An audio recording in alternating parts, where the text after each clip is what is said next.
The moment that changed everything lasted exactly 14 seconds. 14 seconds for a flight attendant to look at Marcus Thompson standing there in his worn leather jacket and faded jeans and decide he didn't belong in first class. 14 seconds for Captain Richard Harrington to stride down the aisle, jaw set, eyes cold, and say the words that would haunt him for the rest of his career.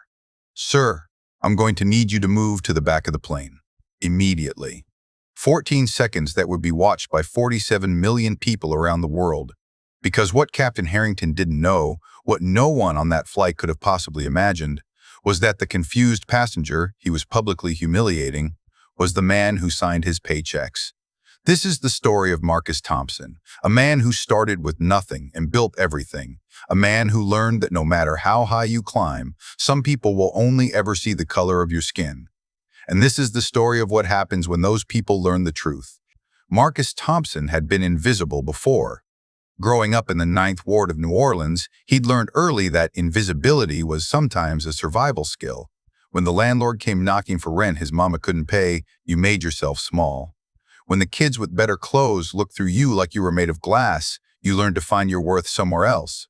But this was different. This was a Thursday morning in late September, and Marcus was standing in the first-class cabin of TransAtlantic Airways Flight 1847, non-stop from New York to London. The leather seat waiting for him, seat 2A, window cost more than his mother had made in a month back when she was cleaning houses on St. Charles Avenue. Not that he'd paid for it. The seat had come with the plane. Because Marcus Thompson owned the plane, not just this plane, the entire airline. TransAtlantic Airways, 37 aircraft, 12,000 employees, and a fleet that had revolutionized sustainable aviation. Marcus had acquired it 18 months ago, a calculated move in his broader investment strategy. One piece of a portfolio that Forbes estimated at $14.3 billion. But the flight attendant rushing toward him didn't see any of that. She saw a black man in his late 40s, tall and broad-shouldered, with gray touching his temples and a face weathered by time and experience. She saw a leather jacket that had been his father's, the only thing his father had left behind when he walked out on them in 1983. She saw jeans and comfortable shoes and a plain white t-shirt. She did not see $14 billion. "Excuse me, sir." Her voice was crisp, professional, but there was something underneath it, something Marcus had learned to recognize decades ago. "Can I see your boarding pass?" Marcus smiled. It was the smile he'd practiced in the mirror for years, the one that said, "I am not a threat, I am not angry, I am here in peace." He reached into his jacket pocket and handed her the pass. She studied it like a detective examining evidence at a crime scene. "Seat 2A, she read aloud, as if the words might change if she said them differently. Her eyes flicked to his face, to his clothes, back to the pass. "This is first class." "Yes, ma'am." He kept his voice steady, calm, unthreatening. "Sir, are you sure this is your ticket?" There it was. The question behind the question. Are you sure you belong here? 40 years ago, Marcus might have explained, might have pulled out his phone and shown her his net worth, his company, his face on the cover of Bloomberg Businessweek. But he'd learned something in those 40 years. He shouldn't have to. "I'm sure," he said simply. The flight attendant's face tightened. Her name tag read Jennifer, and she was perhaps 32, blonde, with the practiced smile of someone who had learned to be pleasant to people she didn't like. "Well," she said, her voice dropping just slightly, "I'll need to verify this with my supervisor. Please wait here." Marcus Thompson, who had closed deals with heads of state and dined with Nobel laureates, who had testified before Congress and been personally thanked by 2 presidents, stood in the first-class aisle of his own airplane and waited. Invisible again. Captain Richard Harrington had been flying for TransAtlantic Airways for 23 years. He'd started as a fresh-faced first officer, still amazed that someone was paying him to do what he loved. Over the decades, he'd accumulated 14,000 flight hours, an impeccable safety record, and a reputation for running a tight ship. He'd also accumulated something else, a certainty that the world was changing in ways he didn't like. Richard had grown up in a small town in Ohio, the kind of place where people looked out for their own and didn't ask too many questions about what that meant. His father had worked at the steel mill until it closed, then worked at the auto parts factory until that closed too. By the time Richard was 18, there were no jobs left in town, and he joined the Navy just to get out. The Navy had given him discipline, it had given him purpose, and it had given him a cockpit which turned out to be the one place in the world where he felt completely in control. But the world outside that cockpit? That world had gotten complicated. Richard didn't think of himself as prejudiced. He had black friends, well, acquaintances. He'd voted for Obama the first time. He believed in fairness and hard work and judging people by their actions. But he also believed in instincts. And when Jennifer appeared at the cockpit door, her face pinched with concern, his instincts started talking. "Captain Harrington, we have a situation in first class," Richard sighed. The pre-flight checks were almost complete, and the last thing he needed was a situation. "What kind of situation?" Jennifer leaned in, lowering her voice as if sharing a secret. "There's a man claiming to have a first-class ticket, but he doesn't really look like he belongs there. I think there might be some kind of mistake with the booking." Richard felt his jaw tighten. In his experience, mistakes in first class meant one thing: someone trying to game the system, upgrades that weren't authorized, tickets that weren't legitimate, people trying to be somewhere they hadn't earned. "What's he look like?" Jennifer's eyes darted away briefly. He's dressed very casually. Jeans, old jacket, and she paused. "He's African American."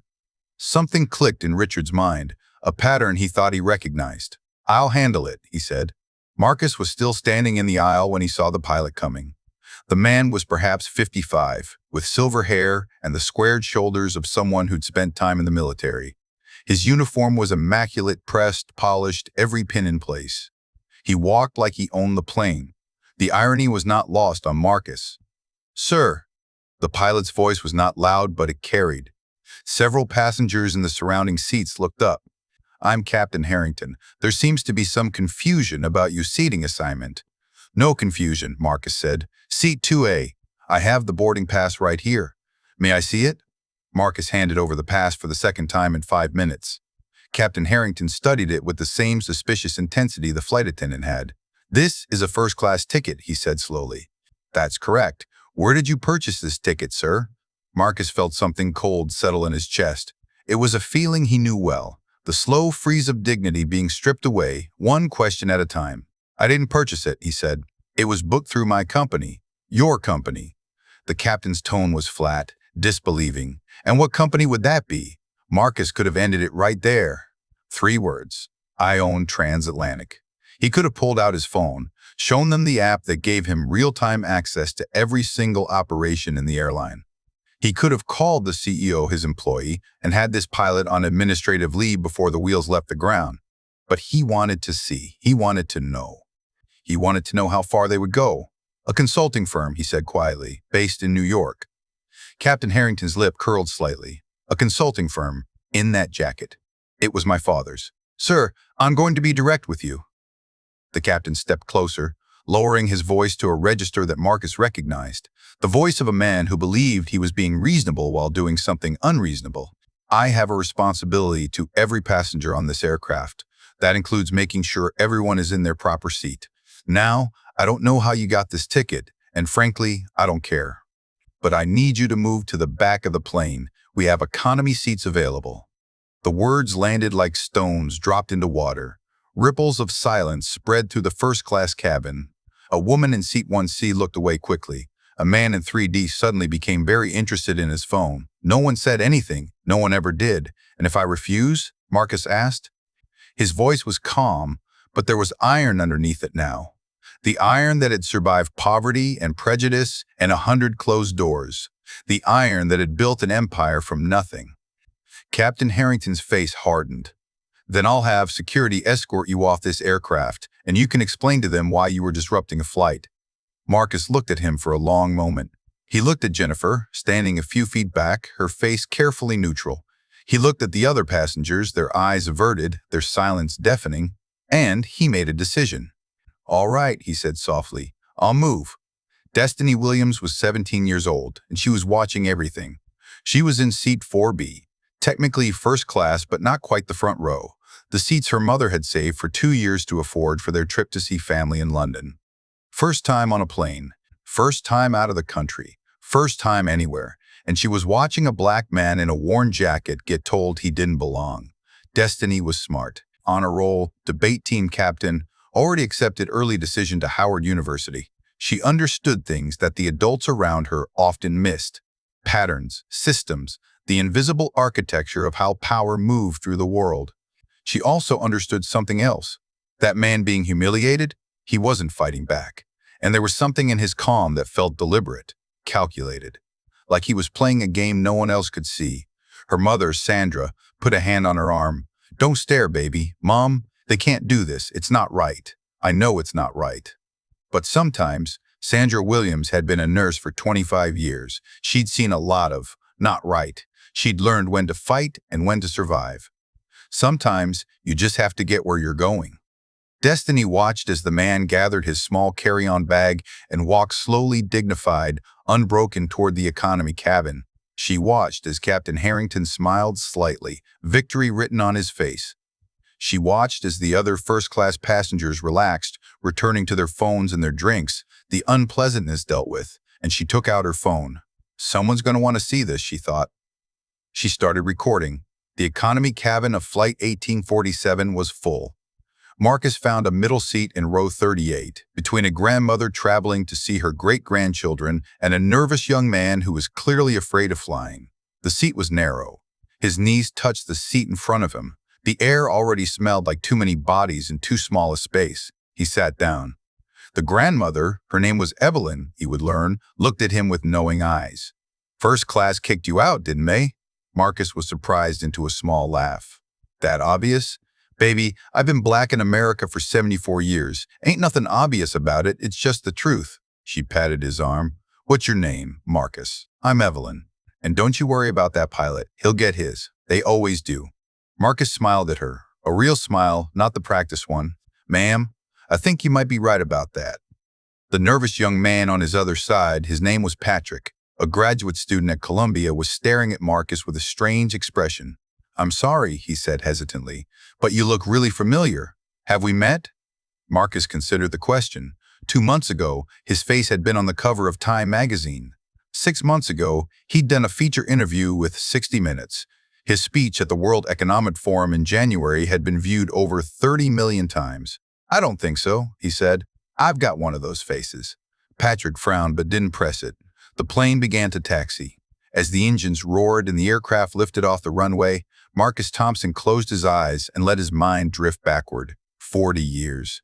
That's how long it had been since he'd escaped New Orleans. Not left. Escaped. Because there was no other word for it. His mother, Dorothy Thompson, had worked 3 jobs to keep him in clothes and food. Cleaning houses in the morning, waitressing in the afternoon, taking in laundry at night. She'd slept 4 hours a night for most of his childhood, and she never once complained. "You're going to be somebody, Marcus," she told him. "I don't know what, but you're going to be somebody, and when you are, don't you ever forget where you came from." He hadn't. Even when he'd won the scholarship to MIT full ride, first in his family to go to college. Even when he'd started his first company at 26 with $3,000 and a borrowed computer. Even when that company had sold for $50 million, then the next one for $300 million, then the next one for $2.4 billion. He hadn't forgotten. His mother had passed 5 years ago, in her sleep, at the age of 81.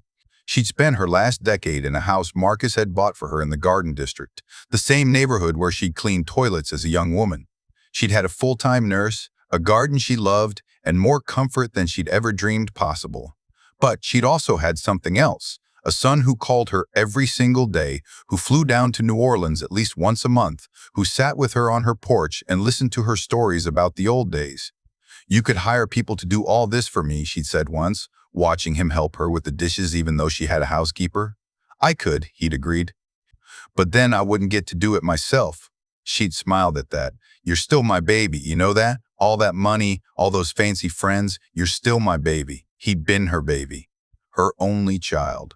The reason she'd worked herself to the bone for 40 years, and when she died, he'd made a promise to live in a way that would make her proud, to treat people with dignity, to never let wealth make him forget what it felt like to have nothing, which is why he was sitting in a middle seat in economy, his knees cramped, his back already aching, while a pilot who made a tiny fraction of his net worth celebrated winning in the first-class cabin. Some lessons, Marcus had learned, you couldn't teach, you could only demonstrate. 3 hours into the flight, Marcus's phone buzzed. He'd put it in airplane mode, but the satellite Wi-Fi system, a system he'd invested $40 million in implementing across all transatlantic aircraft, allowed certain calls to get through. This was one of them. He glanced at the screen. Carlos Rivera, CEO, Transatlantic Airways. He excused himself from Evelyn, who was sleeping, and Patrick, who was watching a movie, and made his way to the small area near the rear lavatories. He put in his earbuds and answered. Carlos, Marcus, where are you? The tracker says you're on 1847, but you're not in C2A. Did something happen? I'm on the plane. I'm in row 38. There was a pause. Row 38, that's economy. Why would you? Another pause, longer this time. Marcus, what happened? Marcus leaned against the wall and told him everything, the flight attendant's suspicion, the pilot's intervention, the demand that he move. By the end, Carlos Rivera was completely silent. Carlos, I'm here. His voice was tight, controlled, the voice of a man trying very hard not to explode. I'm going to have that pilot grounded the second you land. Jennifer, too. This is completely unacceptable. This is Carlos. This is the kind of behavior that should, Carlos. Marcus's voice was quiet but firm. I don't want you to do anything, not yet.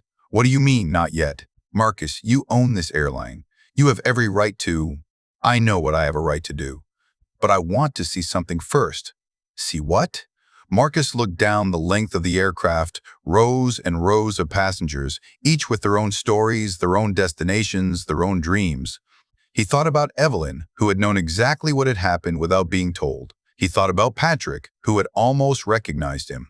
He thought about Captain Richard Harrington, who was probably right now enjoying a cup of coffee in the cockpit, pleased with himself for handling the situation.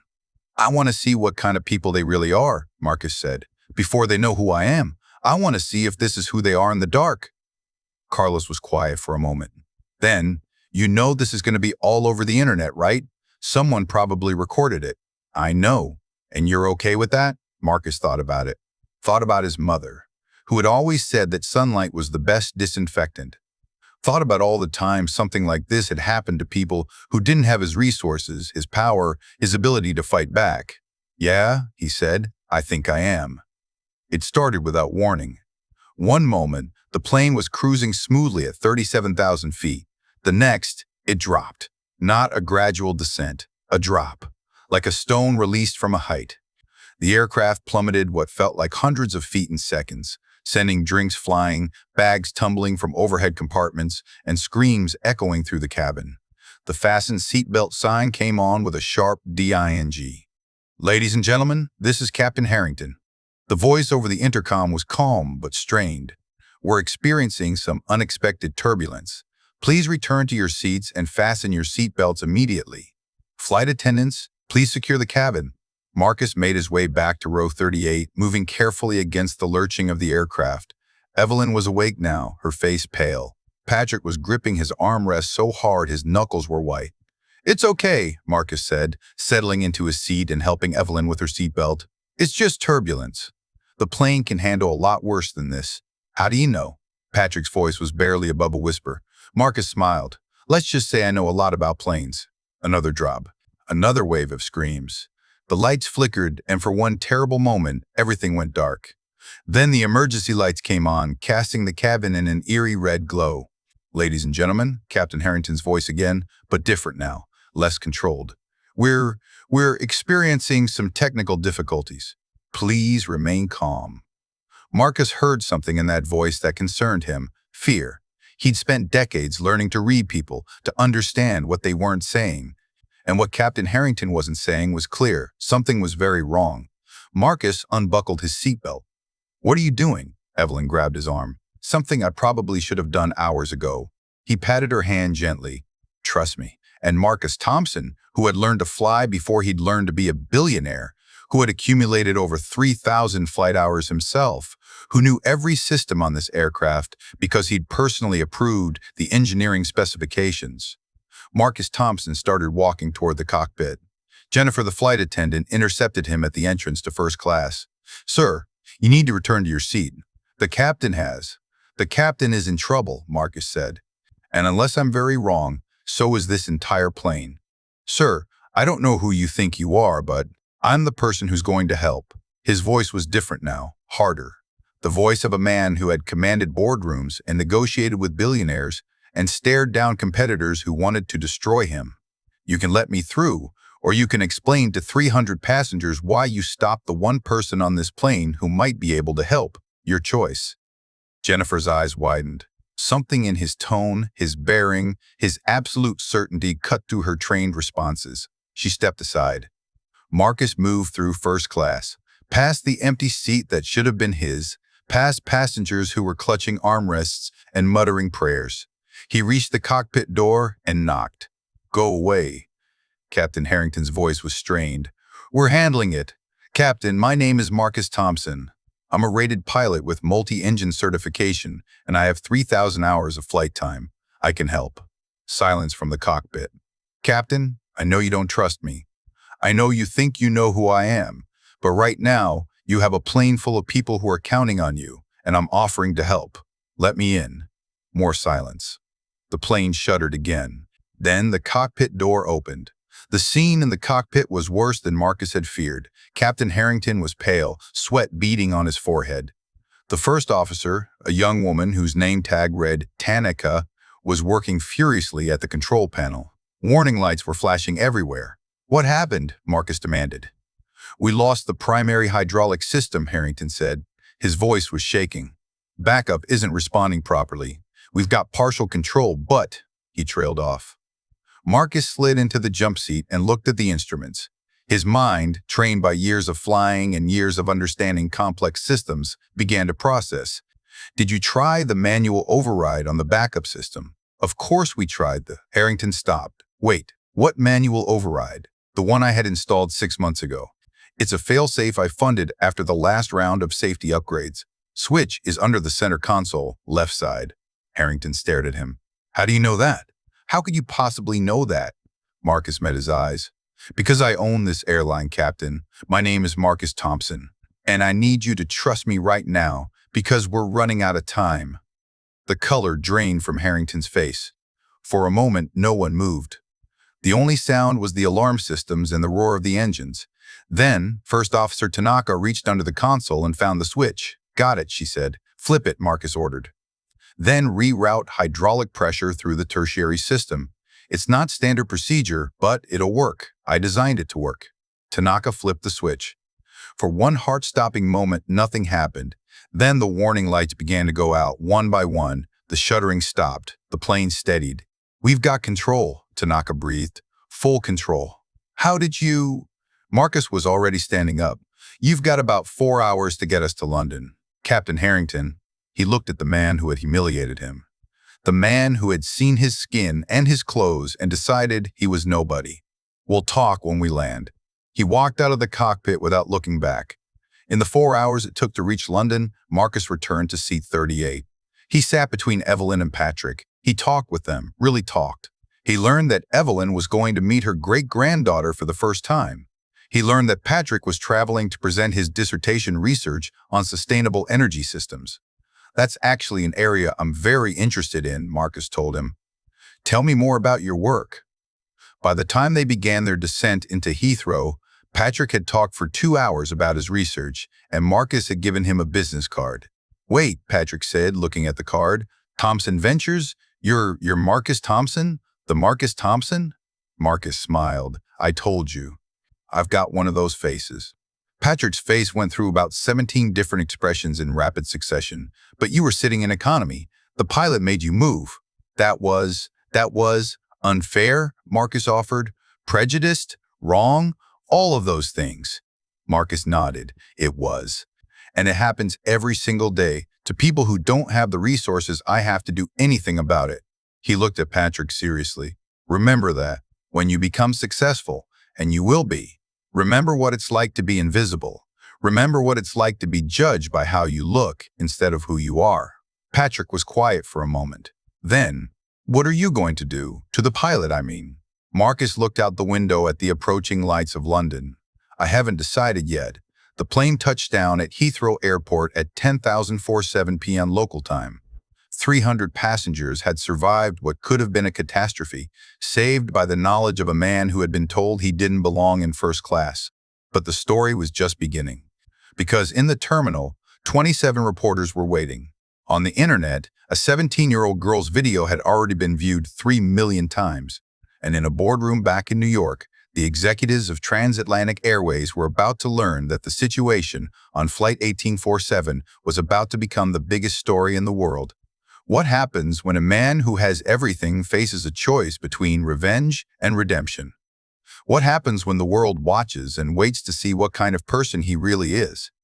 The video had been watched 12 million times before Marcus Thompson's feet touched English soil. 12 million people had seen Jennifer, the flight attendant, ask to see his ticket twice. 12 million people had seen Captain Harrington stride down that aisle like a man on a mission to remove something unpleasant. 12 million people had heard the words, "I need you to move to the back of the plane." And now, 12 million people wanted to know, what was Marcus Thompson going to do about it? What they didn't know, what no one knew yet, was that Marcus had already saved every single person on that flight.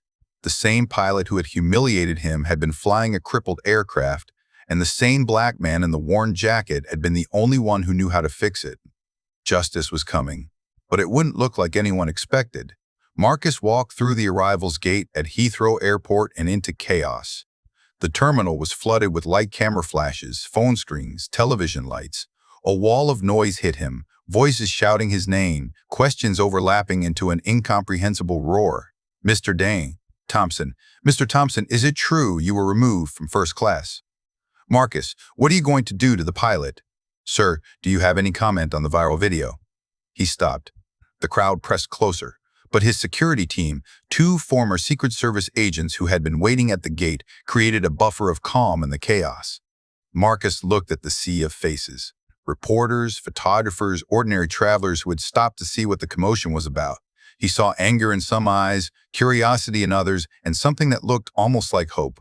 They wanted him to be angry. They wanted rage, outrage, vengeance. They wanted a black billionaire to strike back at the white pilot who had wronged him. Part of him wanted that too. But another part, the part his mother had raised, the part that had survived poverty and prejudice by being smarter, not angrier.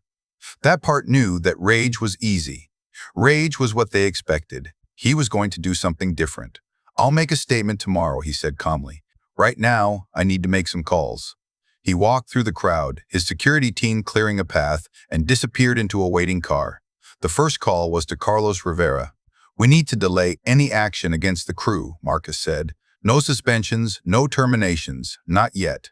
"Marcus, the board is furious. The internet is on fire. We have to do something." "We will. But we'll do it my way, or we'll do it without me." Silence. "Then, what do you have in mind?" "A reckoning, but not the kind anyone expects." The second call was to his lawyer, Patricia Chen. "I need you to find out everything about Captain Richard Harrington, not to build a case against him, to understand him. I want to know who he is when no one's watching. Marcus, with all due respect, this man humiliated you in front of 300 people, now probably 300 million. You don't owe him understanding." "No," Marcus agreed. "I don't owe him anything, but I'm going to give it to him anyway." The third call was the hardest. He dialed a number he knew by heart, the number of the small house in New Orleans where his mother had spent her final years. No one lived there now. He'd kept it exactly as she'd left it, a shrine to the woman who had made him. The phone rang into emptiness, but Marcus spoke anyway. "Hey, Mama, something happened today. Something that reminded me of all those times you told me about. The times they looked through you like you weren't there. The times they decided who you were before they knew your name." He paused, looking out the window at the London skyline sliding by. "I know what you'd tell me. You tell me that hurt people hurt people. You tell me that revenge is a poison you drink hoping the other person dies. You tell me to be better than what they expect." His voice caught slightly. "I'm going to try, Mama. I'm going to try." Captain Richard Harrington sat alone in his hotel room at the airport Marriott. The airline had put him up there pending review of the incident. His phone was full of messages he couldn't bring himself to read. His wife had called 6 times. He turned off the television after seeing himself on CNN, BBC, and Fox News, all playing the same video, all asking the same questions about the pilot who had discriminated against a billionaire. But that wasn't what was eating at him.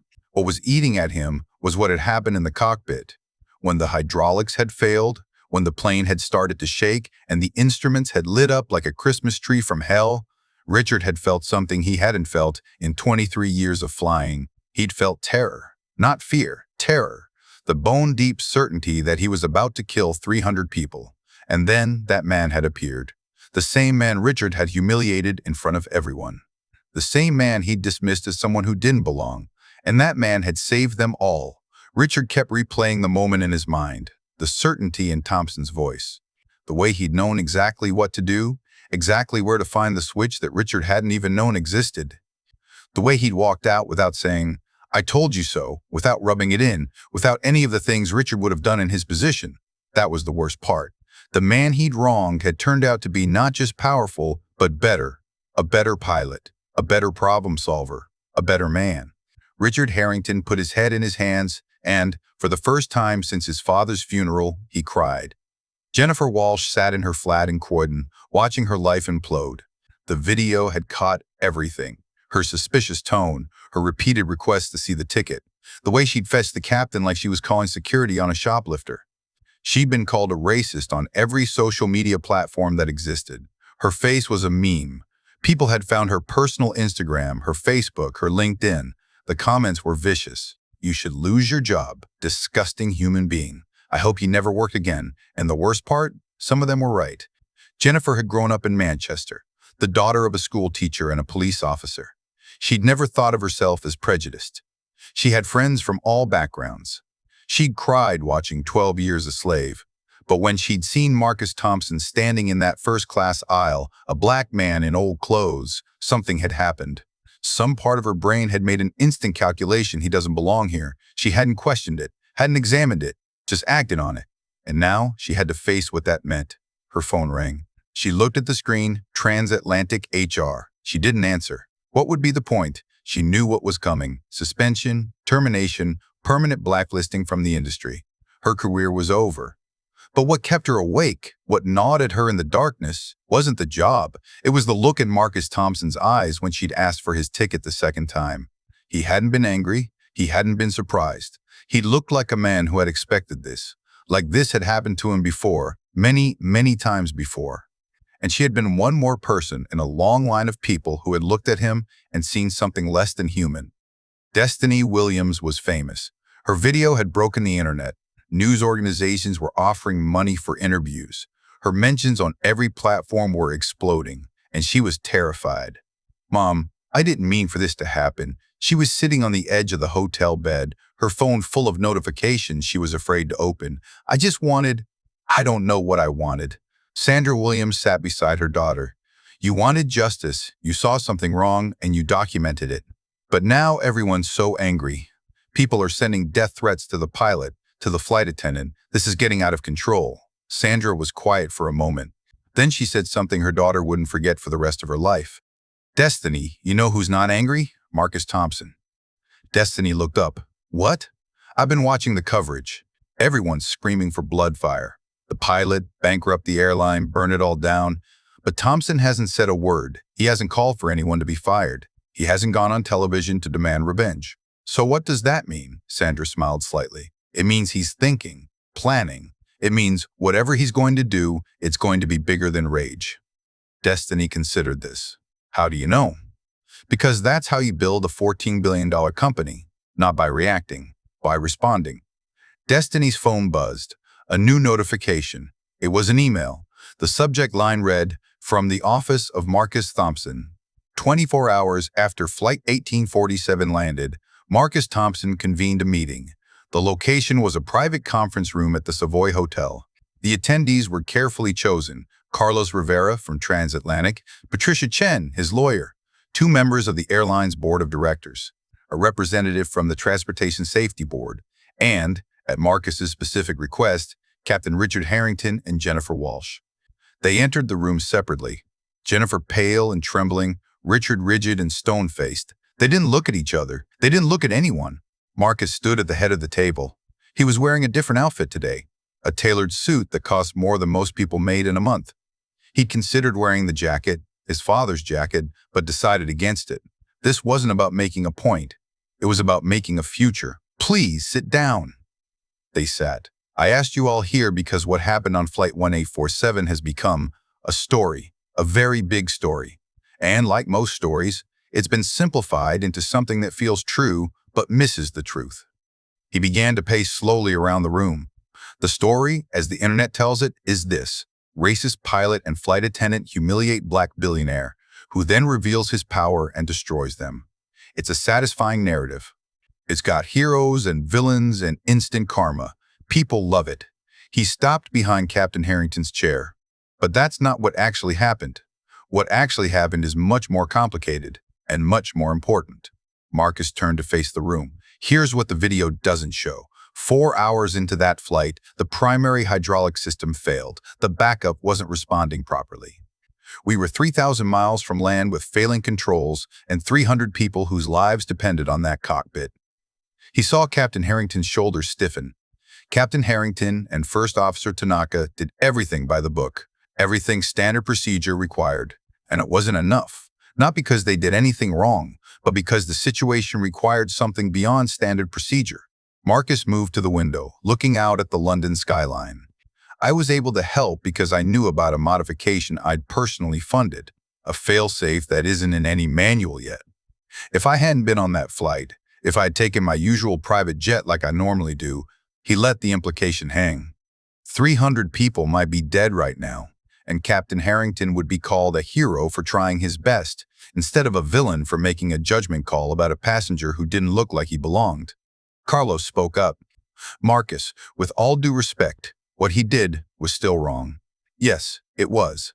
Marcus turned back to the room. And here's the thing that's been eating at me since it happened. Why was it wrong? No one answered. It was wrong because he saw a black man in old clothes and assumed I was a threat, a problem to be managed, someone who didn't belong. Marcus's voice was measured, but there was steel underneath. But here's the question I keep asking myself. Where did that assumption come from? Marcus walked to the center of the room. Captain Harrington, I've looked into your background. 23 years of flying, 14,000 hours, impeccable safety record, 2 commendations for handling emergencies. Every pilot I've talked to says you're one of the best in the business. Richard's jaw tightened, but he didn't speak. You grew up in Ohio. Your father worked in manufacturing until the jobs left. You joined the Navy to get out, became a pilot, built a career. You married your high school sweetheart. You have 2 kids. One's a nurse, one's a high school teacher. Your colleagues describe you as professional, thorough, and fair. Marcus paused. So I have to ask myself, is that the man who humiliated me on that plane? Or is it something else? He turned to Jennifer. Miss Walsh, you've been with the airline for 8 years. Started as cabin crew at 24, worked your way up to first class. Your performance reviews are excellent. Your passengers rate you highly. Your colleagues say you're kind, hardworking, and good under pressure. Jennifer was crying now, silent tears running down her face. So what happened on that plane? How did 2 people with good records, good intentions, good reputations, how did they look at me and see something less than human? The room was completely silent. Marcus sat down at the head of the table. I don't think you're monsters. I think you're people. People who, in a split second, made a calculation, an unconscious calculation based on things you've absorbed your whole lives. Movies, news stories, statistics quoted out of context, casual comments from family members. He looked directly at Richard. When you saw me in that jacket, what did you think? Be honest.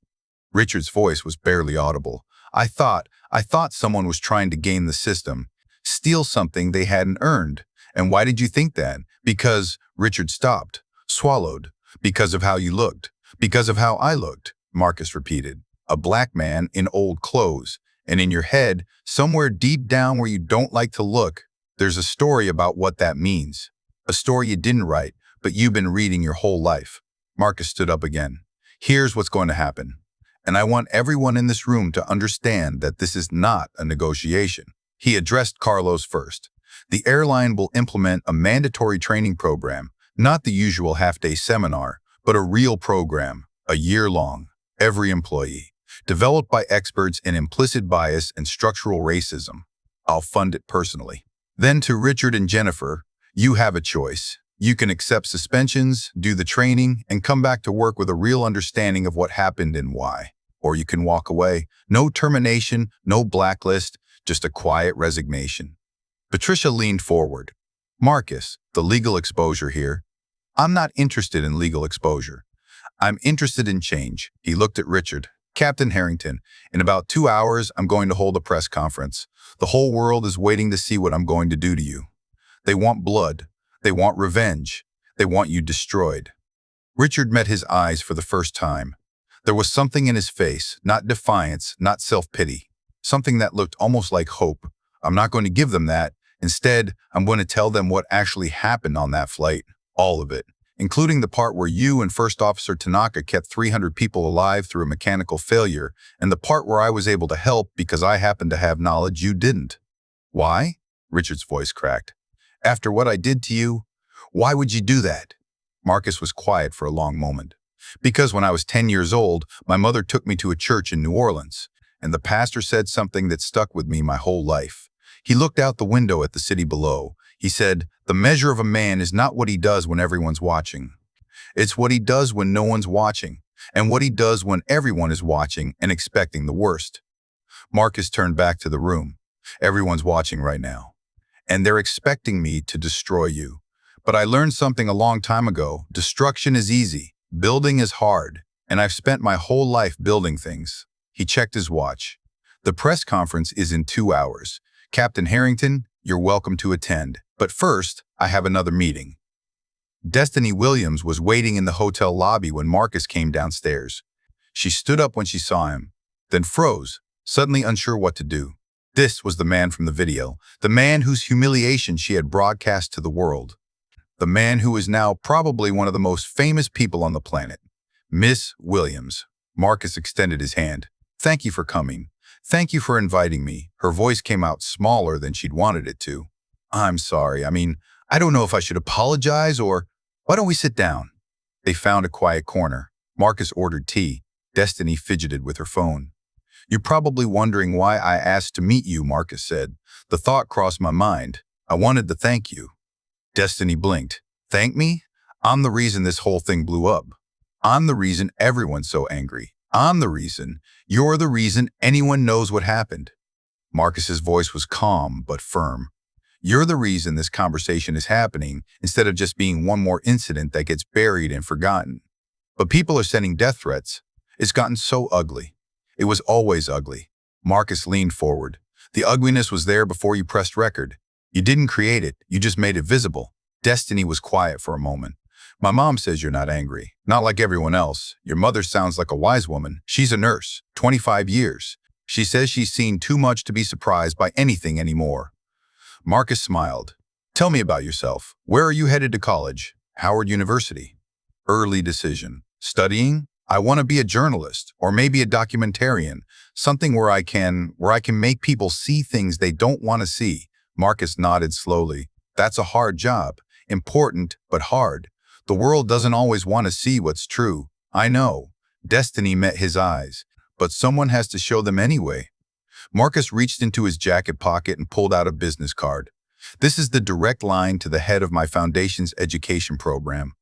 We fund scholarships, internships, and mentorship opportunities for students who want to tell stories that matter. Destiny looked at the card like it might explode. I'm not offering you anything you haven't earned, Marcus continued. You saw something wrong and you did something about it. That takes courage. What I'm offering is the chance to do that at scale. I don't know what to say. You don't have to say anything now. Just think about it. Marcus stood up. And, Destiny? Yes? Whatever you decide, keep recording, keep watching, keep making people see. He paused at the door. The world needs more people who refuse to look away. The press room at the Savoy was packed. Every major news organization was represented. Cameras lined the back wall. Reporters clutched notebooks and phones. The air was thick with anticipation. They were expecting fireworks. A powerful man, publicly wronged, striking back at his enemies. It was the story they'd been promised, the story they were waiting for. Marcus walked to the podium. The room fell silent. Thank you all for coming. I'll make a statement, and then I'll take questions. He looked out at the sea of faces. 2 days ago, I boarded TransAtlantic Airways Flight 1847 from New York to London. I was assigned to seat 2A in first class.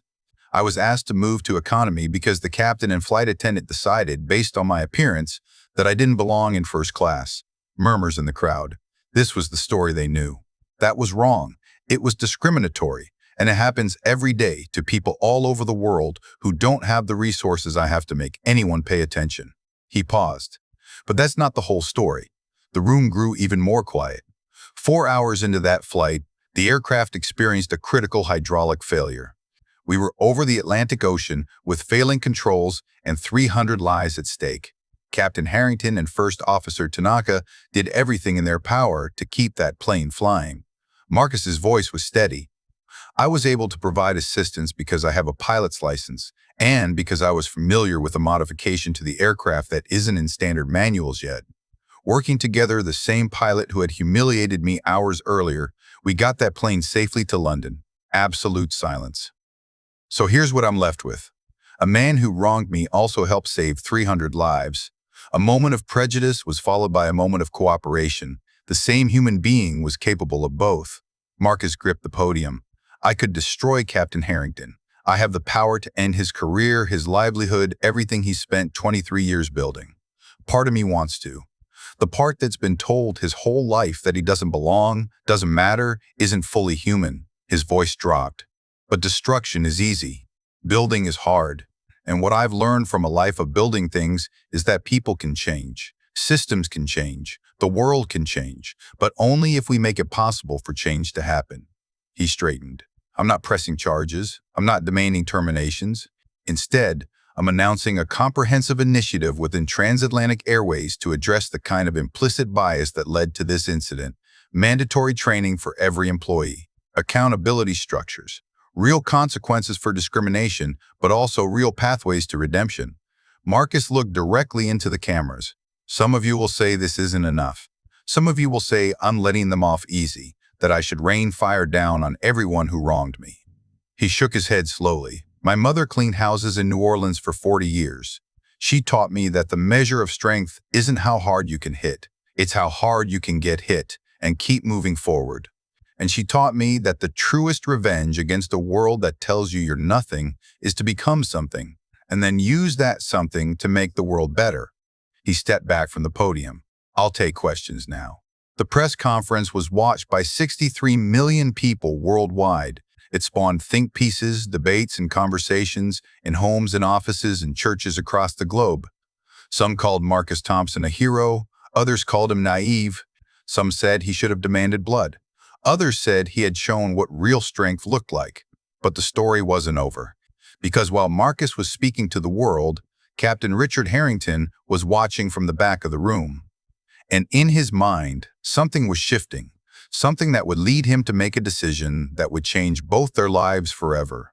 6 months after the flight that changed everything, Captain Richard Harrington knocked on the door of a small house in the 9th Ward of New Orleans.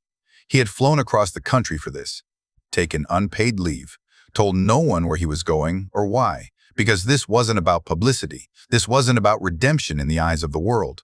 This was about a debt he could never repay, and a question he couldn't stop asking. Who was Marcus Thompson before he was a billionaire? Where did he come from? And how did a man who had every reason to hate learn to forgive? The door opened, and Richard Harrington took the first step on a journey he never saw coming. A journey that would take him from the streets of New Orleans to the halls of Congress, and finally to a moment of truth that neither he nor Marcus Thompson could have predicted. The house was small and white, with green shutters and a porch that wrapped around 2 sides. Richard knew the story.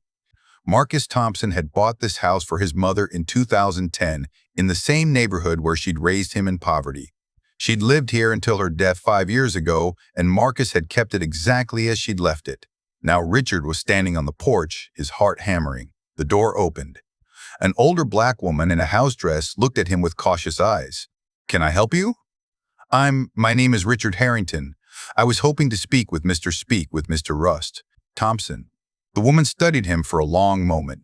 Richard knew she recognized him. His face had been on every news channel for months. Mr. Thompson doesn't live here, she said. I'm Mrs. Danny Jefferson.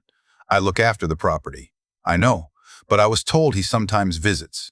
I can wait. You came all the way to New Orleans to wait? Yes, ma'am.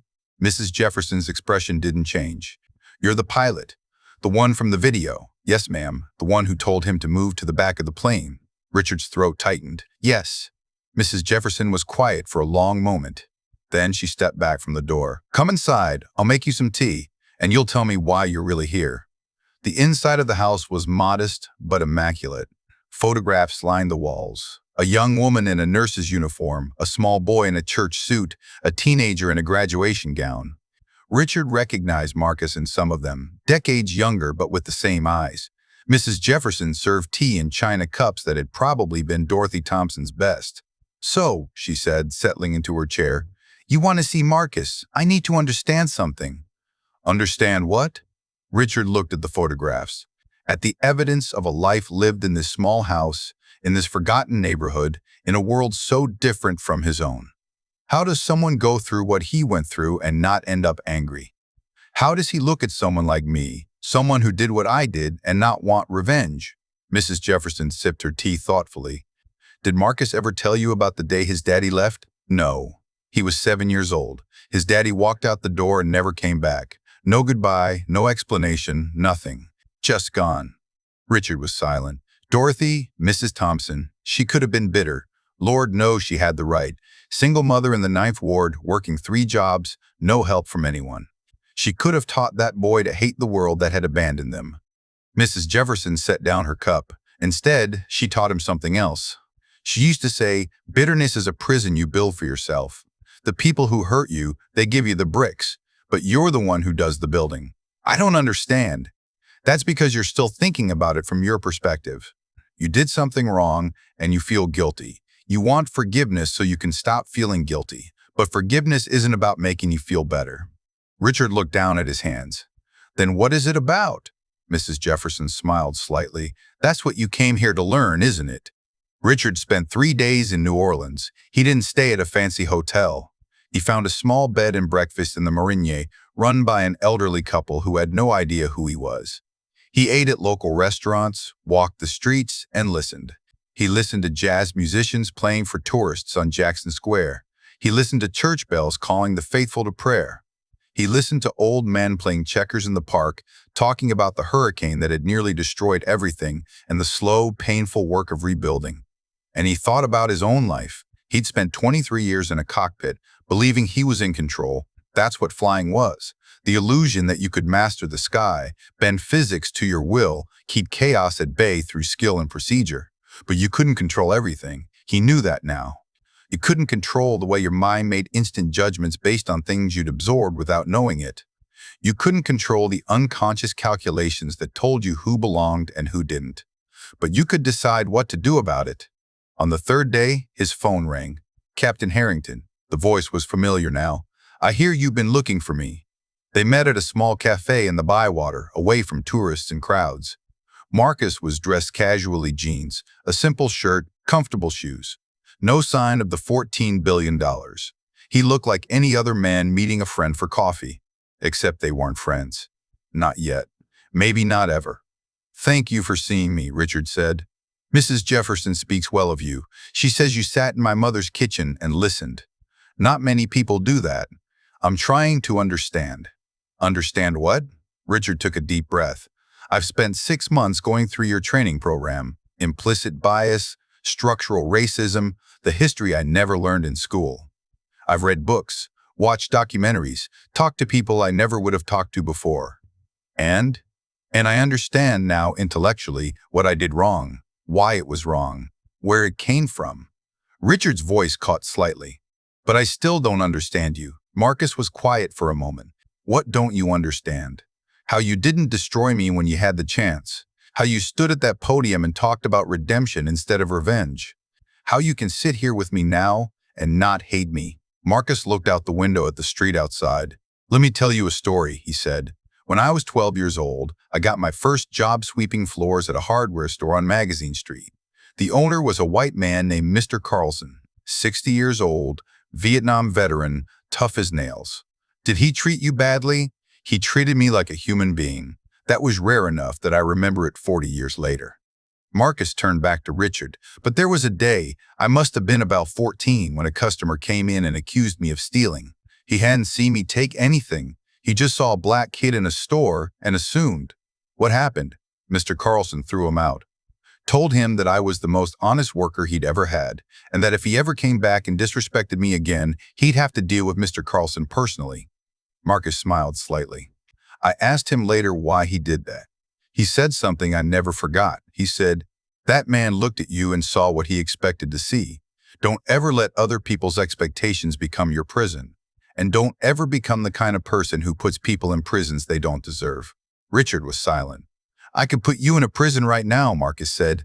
"I could make it so you never fly again, never work again, never live down what happened on that plane. I have the power to do that." "I know. But then I'd be the same as you were in that moment.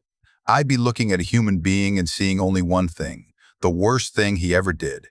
Marcus leaned forward. "You're more than that moment, Captain Harrington. You're a father, a husband, a pilot who's kept thousands of people safe over a 23-year career. You made a mistake, a terrible mistake, but that mistake doesn't have to define the rest of your life." Richard felt something release in his chest, something he'd been carrying for 6 months. "What do I do now?" he asked quietly. "That's up to you. You can go back to flying and be a little more careful, a little more aware. You can tell yourself you've learned your lesson and move on." Marcus paused. "Or you can do something harder. You can use what happened, the mistake, the learning, the pain, to help other people understand, to help change a system that made that mistake possible in the first place." Richard thought about it. He thought about his colleagues, his airline, the thousands of pilots and flight attendants who were making the same unconscious calculations every day. "What did you have in mind?" 1 year after Flight 1847, the Thompson-Harrington Foundation for Aviation Equity was launched. It was Richard's idea, but Marcus had provided the funding and the platform. The mission was simple: to transform the culture of the aviation industry, one person at a time. Richard became the foundation's first director. It was strange at first. The man who had become a symbol of prejudice was now standing in front of rooms full of aviation professionals, telling them his story. The video, the shame, the long journey toward understanding. "I'm not here to tell you I'm a good person," he would say. "I'm here to tell you I was a person who did a bad thing. And if I can do a bad thing, after 23 years of believing I was fair and professional, then so can you. The question is what we do about it." Some people were angry. Some people walked out. Some people accused him of being a plant, a token, a performance. But others listened. A young black pilot approached him after a presentation in Chicago. "I thought you were going to be another white guy making excuses," she said. "But you actually owned it. You actually changed." "I'm trying," Richard said. "Every day." "That's more than most people do." She shook his hand. "Welcome to the team." 2 years after Flight 1847, Destiny Williams graduated from Howard University with honors. Marcus was in the audience. So were her parents. So, to everyone's surprise, was Richard Harrington. Destiny had become one of the Foundation's most effective ambassadors. She produced a documentary about implicit bias in customer service industries, featuring interviews with everyone from flight attendants to hotel managers to restaurant hosts. It had won 3 film festival awards and been licensed by major corporations for training purposes. She was 20 years old and changing the world. After the ceremony, the 3 of them stood together in the shade of an old oak tree, the billionaire, the pilot, and the girl who had recorded it all. "You know what's funny?" Destiny said. "When I pressed record on that plane, I thought I was documenting an injustice. I thought the story was about a bad thing happening to a good person." "What do you think now?" Marcus asked. Destiny looked at Richard, then back at Marcus.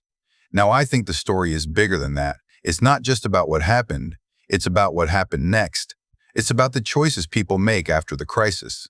She smiled. "My mom was right. You weren't just responding. You were building something." 3 years after Flight 1847, Marcus Thompson stood before the United States Congress.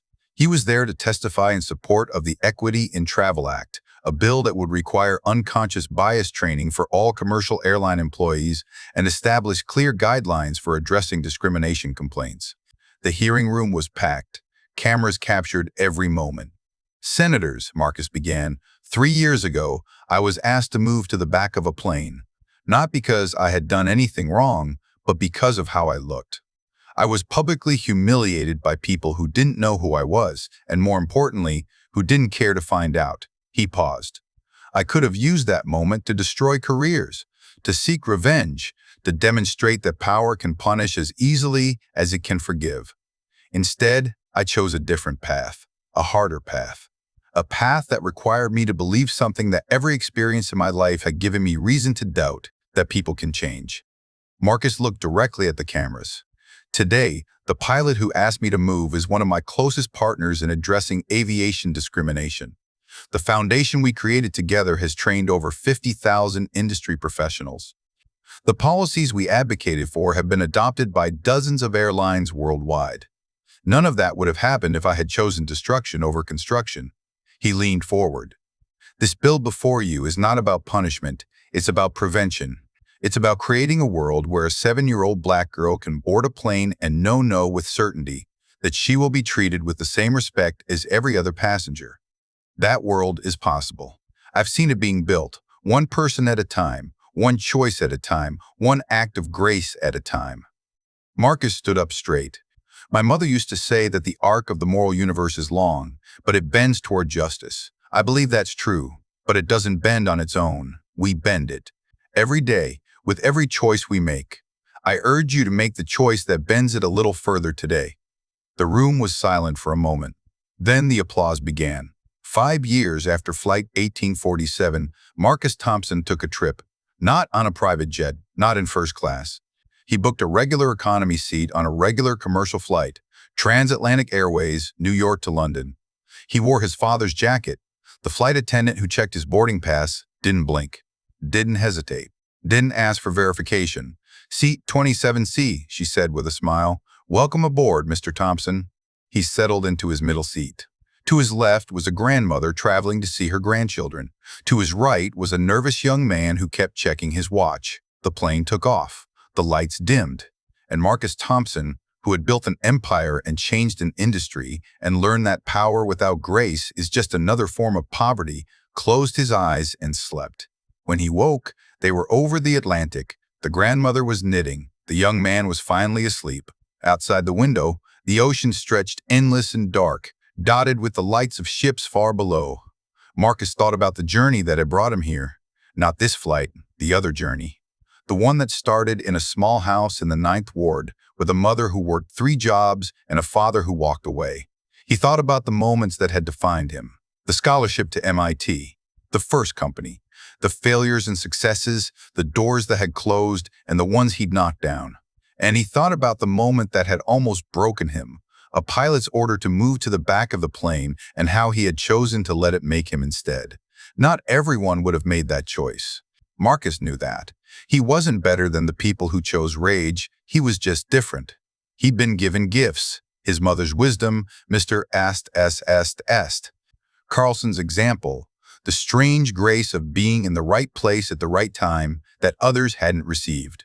But he'd also made a decision, 1,000 times over, to build instead of destroy, to reach out instead of strike back, to believe that the man standing in front of him was more than the worst thing he'd ever done. That was the real currency of power, he'd learned. Not money, not influence, not the ability to make people afraid, the ability to make them hope. The plane touched down at Heathrow at 10:47 p.m., exactly 5 years to the minute after Flight 1847. Marcus gathered his things and walked off the plane with everyone else. No security escort, no VIP treatment. Just another passenger making his way through the terminal. His phone buzzed. A message from Richard Harrington. "You made it. How does it feel?" Marcus smiled and typed back, "Like coming home." He walked through customs, through baggage claim, through the arrivals gate, and waiting for him there, in the crowd of families and drivers holding signs, was a face he hadn't expected to see. Captain Richard Harrington, retired now, stood with a small handwritten sign that read, "W.E.L. Come Home, Friend." Beside him was Destiny Williams, camera in hand, documenting the moment for a new film she was making. And beside her was Jennifer Walsh, who had left the airline 2 years ago to work for the foundation, training others to avoid the mistakes she had made. They had all come. The people from that flight, the people from that story. Because that was the thing about stories, Marcus had learned. They didn't end when the credits rolled. They kept going, rippling outward, changing the people who heard them and the people who lived them. This story, his story, had started with a moment of humiliation. But it had become something else. something bigger. A story about what happens when you choose grace over revenge. A story about what happens when you build instead of destroy. A story about what it means to be truly powerful, not because of what you can take, but because of what you can give. 10 years after Flight 1847, Dorothy Thompson Memorial Airport opened in New Orleans. It was a small regional airport, nothing like the massive hubs in Atlanta or Chicago. But it was state-of-the-art, designed with accessibility and dignity in mind. Every employee had gone through the training program Marcus and Richard had developed. Every policy reflected the values of equity and respect. Marcus stood at the ribbon-cutting ceremony, looking at the bronze plaque that bore his mother's name. Dorothy Thompson, 1940-2020. The measure of strength isn't how hard you can hit. It's how hard you can get hit and keep moving forward. Beside him stood the people who had become his family. Richard, whose grandchildren called Marcus Uncle Marcus now. Destiny, who was 30 years old and running her own production company. Carlos, who had retired from TransAtlantic to focus on philanthropic work. And so many others. The young pilots who had been mentored through the foundation, the flight attendants who had been transformed by the training, the passengers who had written to say that their experiences had changed. "Mr. Thompson," a reporter approached, "any comment for the dedication?" Marcus looked at the crowd, at the faces, black and white, young and old, rich and poor, who had gathered to celebrate this moment. "My mother used to say that we don't choose our beginnings, but we can choose our endings," he said. "I was born in poverty. I was told 1,000 times that I didn't belong. And on one flight 10 years ago, a pilot looked at me and decided I wasn't worth the seat I'd been assigned." He smiled. "But that's not how my story ends. Because I had something more powerful than money, more powerful than revenge, more powerful than hate. I had a choice." He looked at Richard Harrington, standing in the front row with tears in his eyes. "We all have that choice. Every day, every moment. The choice to see the worst in people or to look for the best. The choice to tear down or to build up. The choice to make the world a little worse or a little better." Marcus Thompson, billionaire, pilot, son of a woman who cleaned houses for 40 years, looked out at the sky that bore his mother's name. "I made my choice. I hope you make yours." That evening, after the ceremonies were over and the crowds had gone home, Marcus boarded a small private plane. Richard Harrington was in the co-pilot's seat. "You sure about this?" Richard asked. "I'm sure." They took off into the sunset, climbing over the city where Marcus had been born, over the house where his mother had raised him, over the streets where he had learned that the world would try to make him small. And as they flew, Marcus felt something he hadn't felt in years. Peace. Not the peace of having won, not the peace of having everything figured out, the peace of knowing that he had done his best, that he had taken the worst thing that had happened to him and made it into something beautiful, that he had answered hate with grace and found redemption in the most unlikely places. The plane climbed higher. Below them, the lights of New Orleans sparkled like diamonds. "Marcus?" Richard's voice was quiet. "Yeah? Thank you." Marcus looked at the man who had once been his enemy, the man who had become his partner, his colleague, his friend. "Thank you," he said back. And they flew on, into the gathering dark, two men who had found each other in a moment of conflict and chosen, against all odds, to build something better together. Because that was the truth at the heart of it all, that justice isn't about punishment, it's about transformation, and transformation is possible for all of us. This story is dedicated to everyone who has been told they don't belong and found a way to belong anyway. Your journey matters. Your choices matter. Your grace matters. Keep building.